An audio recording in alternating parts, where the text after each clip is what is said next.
Allora, sei pronto a scoprire un preparato che può migliorare significativamente la qualità e la resa dei tuoi pomodori?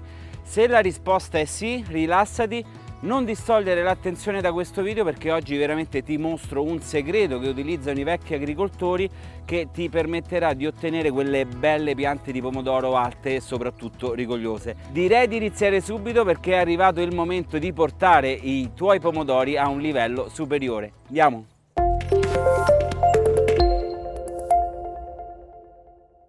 Per chi non mi conoscesse, io sono Claudio, vabbè, lui è Ettore, sono un imprenditore agricolo e in questo... Ecco, Lana pure lei, non possiamo fare.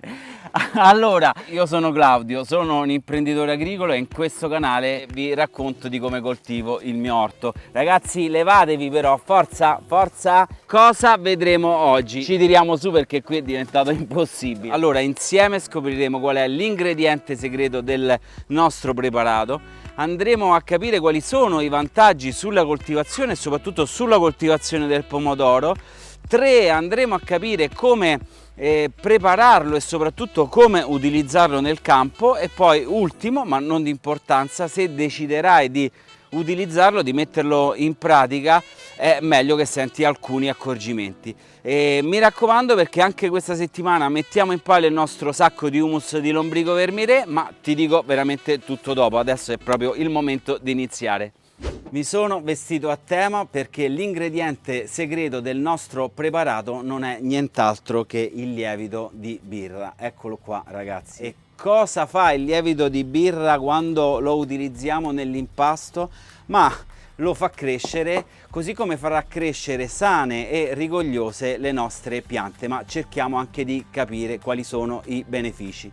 Cominciamo con il dire che quello che vi sto dicendo è stato dimostrato e studiato da numerosi istituti di ricerca ed enti accreditati che hanno appunto voluto studiare gli effetti benefici del lievito di birra sulle piante. Allora, ce ne sono tante di ricerche, ve ne ho estratte 3, quelle che ho ritenuto le più significative. Allora, questa in particolare ha esaminato l'efficienza del lievito di birra come agente di controllo contro i funghi patogeni delle piante, e i ricercatori hanno scoperto che il lievito di birra può ridurre l'incidenza alle malattie fungine della pianta, ok?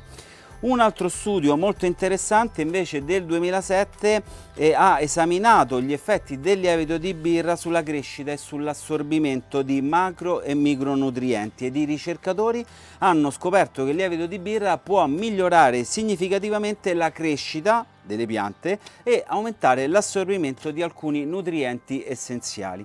L'ultima ricerca che ho trovato molto interessante invece ha dimostrato che il trattamento con il lievito di birra sulle radici ha permesso un aumento dello sviluppo dell'apparato radicale, ha aumentato la densità delle radici, la lunghezza delle stesse e soprattutto della biomassa radicale. Quindi, assodato questo, direi che è anche il momento di vedere come prepararlo. Come prima cosa andiamo a sciogliere un panetto di lievito all'incirca 30 grammi. Io sto utilizzando questo qui, ma in realtà potete utilizzare benissimo quello solubile, e lo andiamo appunto a sciogliere in circa un bicchiere di acqua che deve essere tiepida. Mi raccomando, non calda né fredda, tiepida, è facile. Andiamo a girare bene. A questo punto andiamo ad aggiungere un pochino di zucchero, non ne serve tantissimo, io ne uso all'incirca un cucchiaio così, ma è molto importante. Uno, perché va, ecco, guardate come inizia la fermentazione, uno perché appunto stimola l'attivazione dei batteri, e anche perché funge proprio da alimentazione le sostanze zuccherine. Tra l'altro, se utilizziamo l'humus di lombrico, i batteri contenuti nel lievito avranno la possibilità di proliferare al meglio. Adesso noi abbiamo realizzato questo composto, lo dobbiamo far riposare all'incirca per 30 minuti, vedrete che si andrà un pochino ad addensare, prima di andarlo a diluire, perché deve essere diluito in circa 10 litri d'acqua. Lo andate a mescolare bene. Allora, quando può essere fatto questo trattamento, il consiglio che vi do è utilizzatelo una volta al mese, non esagerate, e può essere utilizzato su tutte le piante, quindi non solo sul pomodoro, su tutti gli ortaggi, ma anche sulle piante ornamentali, anche sugli alberi. Va a stimolare l'apparato radicale e quindi diciamo che non ci sono controindicazioni, se non una che vi dico subito. Chi vuole utilizzare questo trattamento deve sapere che ci sarà un dilavamento sia del calcio che del fosforo, ed è anche per questo che alcune settimane fa vi ho mostrato come fare una integrazione con la farina dei gusci d'uovo, con la cenere di regna e poi soprattutto con il nostro humus di lombrico vermicree. Quindi è importante che lo facciate, se no la pianta potrebbe avere delle carenze in corso d'opera. Ma in generale, ragazzi, qual è il consiglio sia per quello che dico io ma anche gli altri colleghi youtuber? Voi dovete essere desiderosi di sperimentare, quindi fare prove, non fate le prove su tutto, prendete qualche piantina e se poi siete soddisfatti del risultato, beh, c'è sempre tempo poi per estenderlo a tutta la vostra coltivazione. Siamo arrivati alla fine, anche questa settimana verrà messo in palio il nostro sacco di humus di lombrico vermicree, i cani stanno impazzendo.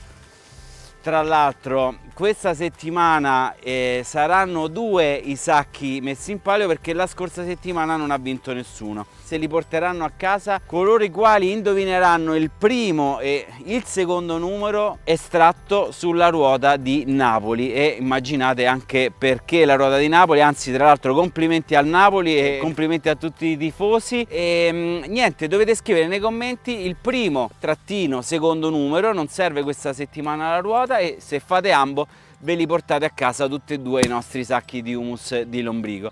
Allora ragazzi, chiudo qui la puntata. Devo dire la verità, è un piacere non solo che partecipate al gioco, ma soprattutto è un piacere vero leggere i vostri commenti, soprattutto per uno come me che non fa lo youtuber, ok? È la migliore soddisfazione, quindi continuate così. Non mi dilungo ulteriormente, un caro saluto e ci vediamo come sempre ai prossimi fantastici video.